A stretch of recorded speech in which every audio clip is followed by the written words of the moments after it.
नमस्कार शेतकरी मित्रांनो, रिझर्व्ह बँक ऑफ इंडियाने शेतकऱ्यांसाठी खूप काही मोठी घोषणा केली आहे। जसे की सेंट्रल बँकेने शेतकऱ्यांसाठी विनातारण कर्ज मर्यादा वाढवली आहे, ज्यामध्ये शेतकऱ्यांना कोणतीही वस्तू अथवा जिन्नस गहाण न ठेवता 2 लाखांपर्यंत सरसकट कर्ज मिळणार आहे।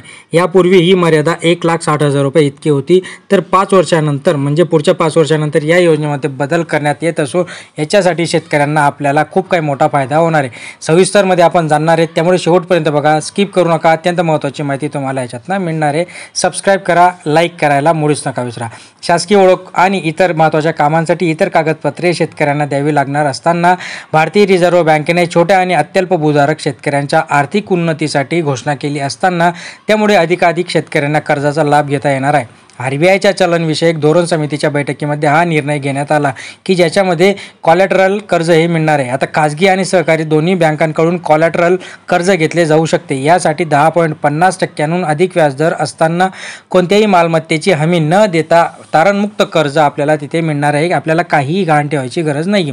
रिझर्व्ह बँकेने चालू आर्थिक वर्षाच्या 5व्या पतधोरण बैठकीमध्ये सलग 11व्यांदा पतधोरण कोणताही बदल केलेला नाही, ज्यामध्ये 6.5% ठेवलेला असताना अर्थव्यवस्थेतील तरलता वाढवण्याच्या उद्देशाने बँकेने CR म्हणजे 4.5% 4% आणला आहे। यामुळे शेतकऱ्यांचं भलं होणार आहे, ज्यामुळे निर्णयामुळे बँकांना 1.16 लाख कोटी रुपयांची अतिरिक्त रोकड उपलब्ध करून देण्यात येणार आहे।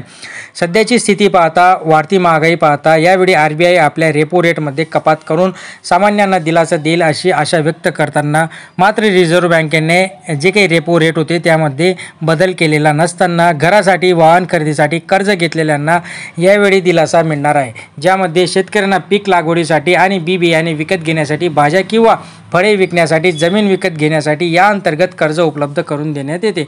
तसेच दूध, अंडी, मांस उत्पादक म्हणजेच पशुपालनासाठी शेतकऱ्यांना त्याच्या पिकांची साठवणूक करण्यासाठी, गोदाम बांधण्यासाठी, सौर ऊर्जा प्रकल्प करण्यासाठी सुद्धा या योजनेअंतर्गत कर्ज उपलब्ध करून देण्यात येतं। आरबीआयचा हा निर्णय देशातील सर्व शेतकऱ्यांना खूप काही फायद्याचा ठरणार आहे, ज्यामध्ये शेतकऱ्यांच्या उत्पादनता आणि उत्पन्न वाढणार आहे।